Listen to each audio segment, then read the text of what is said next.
Welcome back to another board game tier list, everybody. This time we are doing Forbidden Island. We are doing the characters that you can play as. So this one shouldn't take a very long time. Forbidden Island is a game that I've played for forever. It's one of, it was probably the gateway game for me in this hobby.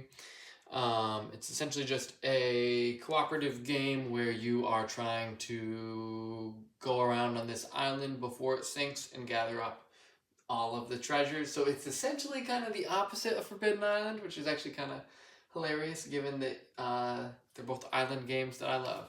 But I've actually been playing this one a decent amount recently, so I figured it'd be good to make a tier list on it. And also this one's kind of hilarious because there's only 6 different characters you can play as, and the disparity between the ability power for the different ones is massive, so it'll be hilarious to do. So first, the engineer, shore up 2 tiles for 1 action. So let's just go super basic because it's so easy. On your turn, you take 3 actions, then you draw 2 treasure cards, discard down to 5, and then you draw a flood card based on the water level.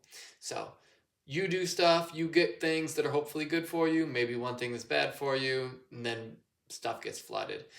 On your turn, you can move adjacent but not diagonal. You can shore up on the tile you're on or an adjacent tile. You give a treasure card to someone on your same tile, but you can't take from them. And then you can capture a treasure, which essentially just means discard 4 matching cards. So 4 rock cards to get the rock treasure. You'd have to do that on a rock tile though. So that's basically how it works. And then each of these abilities essentially just break one of those rules. The engineer can shore up 2 tiles for 1 action. So again, these would have to be adjacent to it. So if this was the tile it was on, it could do it here, here, here, or here, or here. So there's 5 different options. This one is very good. This one is going to be S tier, just because this is one of the only characters that can actually make it so that you are not falling behind in the game. You will always sink some stuff, but this one makes it so you can sink significantly less. So sometimes even worth using helicopters on the engineer just to move him to a spot where he could essentially heal 6 things on its turn. Or use its first action to shore up, and then fly somewhere, and then use 2 more actions to shore up. That can be a good move at times. Next, we have the pilot. Once per turn, fly to any tile on the island for 1 action. So that's pretty crazy because the board is normally pretty big. So normally people have to move a bunch of spots to get somewhere. But the pilot can essentially just move from here to here for 1 action every turn. It couldn't move from here to here to here, but it would never want to do that anyways. So there's really no limit to this. This is another one that's S tier. Explorer, move and or shore up diagonally. This one is in some ways better than the pilot, but obviously in some ways it's worse because you can't move as far, but being able to shore up diagonally is very helpful as well, and the movement is close to the pilot, so this one's going to go in A tier. Navigator, move another player up to 2 adjacent tiles for 1 action. Yeah, this one feels horrible. I'm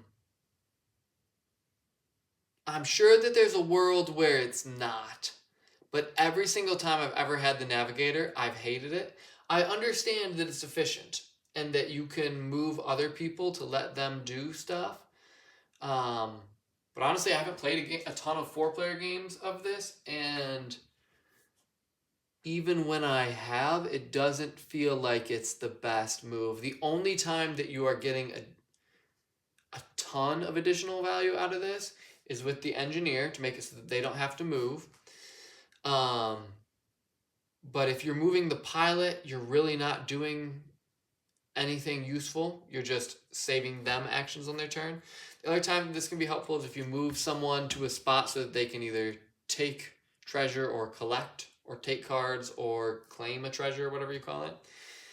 It can be efficient, but it just always feels like a negative, and it doesn't help you on your turn. So this one's going to go F.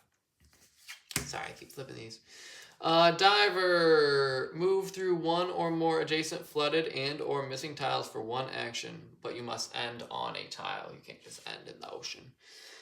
This one I actually like a lot, but yeah, it's significantly better as the game goes on. Yeah, let's put it in B tier, because I think this is better, because on your turn you want to be shoring up a decent amount. So I think it belongs in A. And then last but not least, the messenger. Give treasure cards to a player anywhere on the island for one action per card. So this one's actually very solid.